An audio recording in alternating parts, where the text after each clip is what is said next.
Le Premier ministre sénégalais Ousmane Sonko a déclaré que le FMI souhaitait que que tous les Sénégalais restent pauvres et que ça l'arrangerait très très bien. Bah c'est pas faux, c'est pas faux. Parce que pourquoi les Sénégalais se développeraient? Pourquoi le Sénégal deviendrait indépendant? Pourquoi? Vous pensez que le FMI est là pourquoi? Vous pensez que la Banque mondiale est là pourquoi?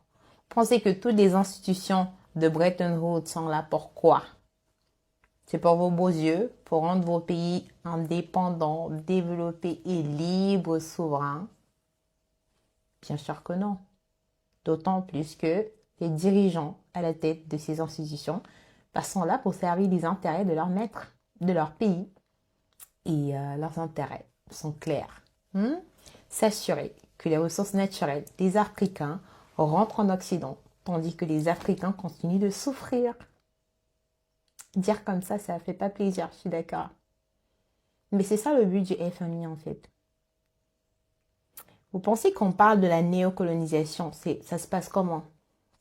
Bah, parfois on n'a plus besoin d'armes.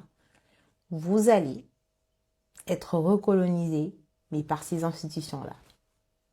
C'est pour ça que quand il y a des pays qui sont libères, comme les pays de l'AES, comme le Burkina Faso, eh ben, ils deviennent un caillou dans la chaussure.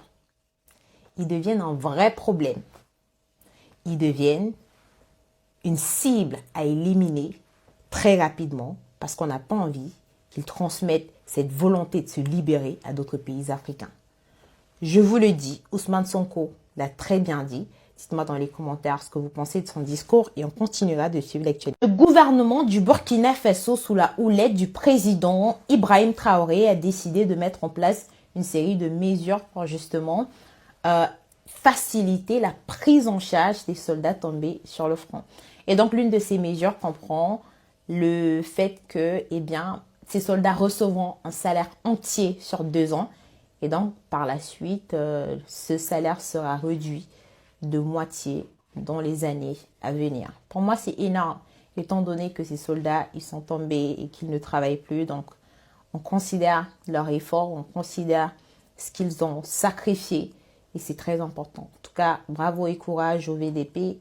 Bravo et courage à toutes les forces armées des pays de l'AES. Après son passage à Moscou où il a rencontré le président russe Vladimir Poutine, le colonel Mikhail Randrianirina, président de la refondation malgache, s'est rendu cette fois-ci à Paris pour rencontrer Emmanuel Macron. Alors, selon les médias français, les deux présidents ont eu un déjeuner ou un dîner dans lequel ils ont discuté,